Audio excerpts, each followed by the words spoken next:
has it, or is that above our pay grade? Way above our pay grade, but let's just see when is the first mention of divorce in the Bible. It sounds like you're typing into a keyboard that was from like the IT room in year 10. Welcome to the Bible in 1 Year podcast, brought to you by two Brits and a Bible. If you like the idea of a casual but meaningful chat about the Bible with a couple of mates, listen up, something in here could be good for you.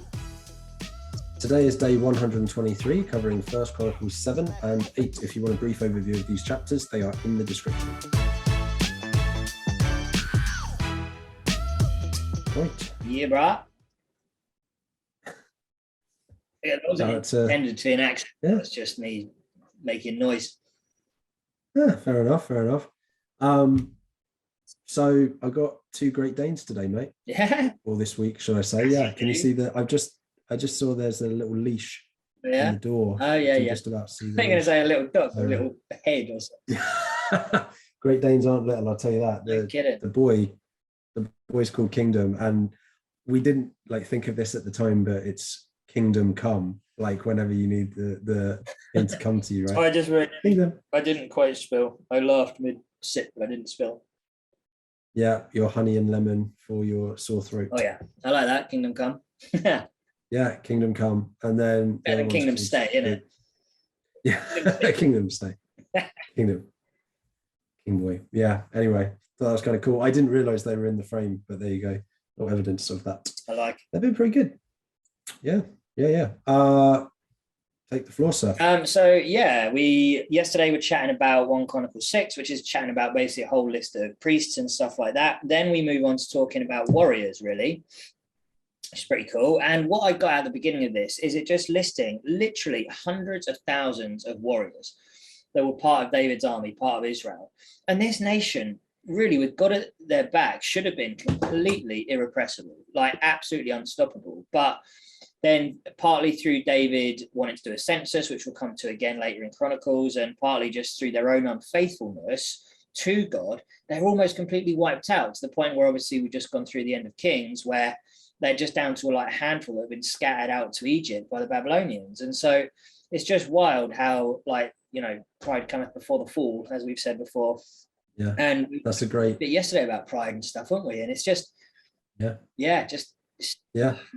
That's so cool. And that's the thing with Chronicles. Sometimes you have to sort of really sort of try and picture what's going on, because it is a lot of lists, especially in the early bits. Mm-hmm. So I hadn't even, as crazy as it is, considering it's a ton of numbers, and I love my numbers, I've never really just thought of it like that. You're right. So many warriors, and yet they're all wiped out because they weren't following God. They were being disobedient.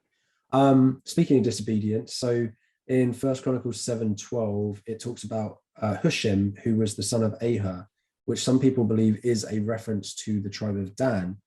We were talking yesterday about how in Chronicles, another thing is often to look for what isn't there. And so the fact that the tribe of Dan were completely omitted from the lineage, other than maybe this very slight reference to them through this one son, is again the way that Ezra or whoever wrote this was trying to avoid the bad reminders of things that have happened in Israel's history. Yeah. Try and focus on a fresh start and a good new thing for these returning exiles. Yeah. Another thing I'll just throw out is that there's a mention of Benjamin a second time, which is kind of interesting. Some scholars have said that could be to do with the fact that there was a larger proportion of Benjaminites listening to this and returning from exile. Whether that's the case or not 100%, but that was something that I thought was kind of cool too. Yeah, and while we're chatting about Benjaminites as well, there was this fantastic little segment in the Africa Bible I wanted to pretty much read out, or at least paraphrase, because it's talking about Saul, who obviously Saul was a member of Benjamin. And basically it's saying that even though Saul had many failures, the tribe of Benjamin still claimed him as part of their heritage. There were positive stories about him in Kings. He was obviously Israel's first king, a mighty warrior chosen by God, played a crucial role in forming the nation's identity. They didn't count having Saul in their line as a curse, but as a blessing. And the Apostle Paul actually considered his local tribe identity as Benjamin as something to be proud of, which is Romans 11:1. And it just sort of, it goes on to say then how we may have had ancestors or people in our lives, even our own parents or people that we're so close to that have done terrible things that we'd almost want to wipe out of our history. But actually, it's important to try and focus on some of the good, try and find some of the good stuff in them, despite the crap that's gone on.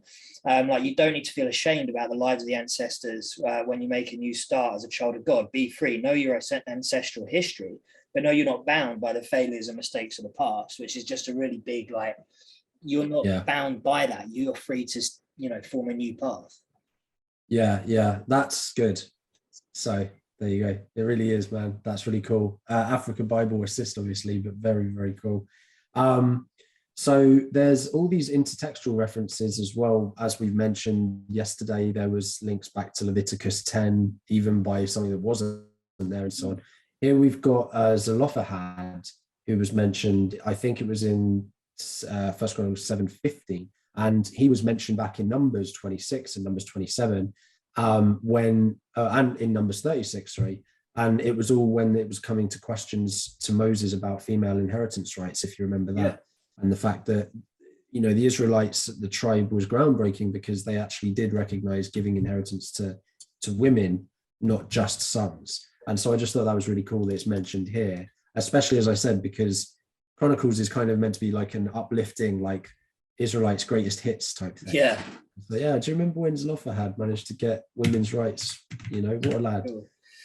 Mentioned like sort of first mentions of stuff. I saw in 1 Chronicles 8:8, sons were born to Sharareh and in Moab after he divorced his wives Hushim and Barah. And I don't recall seeing divorce mentioned previously in the Bible, or has it, or is that above our pay grade? Way above our pay grade, but let's just see, when is the first mention of divorce in the Bible? It sounds like you're typing into a laptop, into a keyboard that was from like the IT room in year 10 or something like that, mate. If it doesn't have a mouse that you can take the little ball out and like, mate, it is, okay. No, it's okay. It's a heavily tactile keyboard. I like to feel my keys and hear them. So apparently, like you're flipping. And absolutely. So the first mention of divorce, the bill of divorce, is actually in Deuteronomy 24:1. When a man hath taken a wife and married her, and it come to pass that she find blah blah blah and so on. Yeah. So first, but perhaps the second maybe mention, an early mention, we can definitely say. But that's really cool. Yeah. Really cool. Yeah. So I've only got one other thing I wanted to say, which I thought was actually two quick things. So the daughters of Asher were allegedly very, very beautiful. All of them were matched with kings or priests. I thought that was pretty interesting. And also in 1 Chronicles 8:40, the sons of Ulam were mighty men of valor, archers.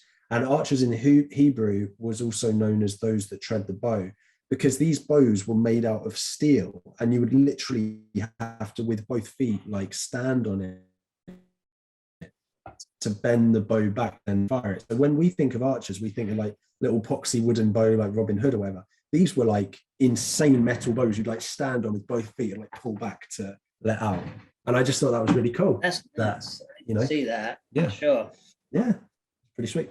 I wanted to touch on slightly in here a nice little nugget from the Apologetics Bible just over my shoulder there, that Jerusalem was on the border between Benjaminite territory and Judah. So the idea of a Benjaminite chiefs and clans having living in Jerusalem wasn't strange. It was kind of mentioned that they were in and around Jerusalem. And actually that's probably where the city of David was, which is why it was considered like a sort of a neutral ground, not really belonging to Judah or the Benjaminites because of its location. So it was more like a political sort of spot there in between the two. That links to why the Benjaminites were mentioned more as well, I think. So that's cool. Quite possibly. And then I can't remember where exactly it was in here, but it was effectively just talking a little bit about, and it may have been the Africa Bible again, about national identity and some of the reasons of having this listed so specifically and detailed about different tribes and stuff. Because even today, so many, and you probably know it as well, people ask you, oh, where are you from? England. Oh, my great-grandfather was from England. It's like so much of our national identity is based in where our family were from. So it's just pretty smashing. Beauty. All right, well, tomorrow's readings, 1 Chronicles 9 and 10 and 11. So why don't you beautiful people pick up the Bibles, get yourselves reading. In the meantime, please consider sharing this with someone to help spread the word of God and joining us on social media at 2 Books of Bible.